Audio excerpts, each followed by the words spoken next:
Hello students, let's read the problem. And it says, what is the solution for the given system of equations? So I'm looking for the solution, okay? And I do see the systems because remember a system of equation means I have two equations, not just one, right? So what method can I use to find the value for x and y? So remember, there's quite a few methods. We can think about the substitution. We can think about elimination, right? So the one that I am going to use for this question is the elimination method, okay?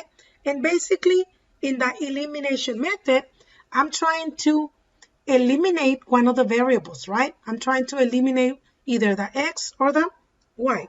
So it's up to you.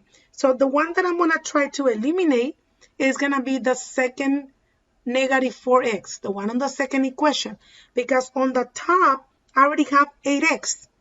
So I recognize that if I multiply by 2 times 4, which is a negative 4, I'm actually going to get a negative 8x, and that will eliminate my x, right? So let me show you what I mean by that. So the first thing I'm going to do is I'm going to multiply everything by a positive 2. Now remember that multiplying by 2 means I'm going to multiply 2 times negative 4x, 2 times 3y, and then 3 times 10. Not just the first term, but every single one of them, okay? So before I write down the answer for that, I'm going to write down my original problem, okay?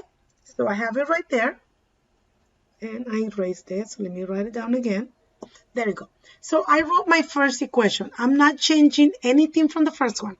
The second one, though, is the one that I'm going to have a different numbers because I am multiplying it by 2. So 2 times negative 4, it's negative 8x. 2 times 3y, it's plus 6y. And 2 times 10, it's 20. Okay, so let me write my line in here. Now, I can see that I can eliminate 8x minus 8x. So that cancels. It goes to a 0, right? But look what happens after that. I have now a negative 6y plus a 6y. And that actually is going to eliminate 2, right? So they become zeros, right? So my left side ends up with a 0. My right side is a negative 5 plus 20. Is a positive 15. Now, I want you to notice what happened here. I'm not having the value for x or y as an answer.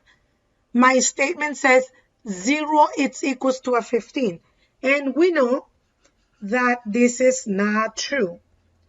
So, even though I didn't find a value for x and y, my last answer is not true because 0 doesn't have the same value than 15. So what happens when I don't get a true statement? Then that means basically that it has no solution. Okay?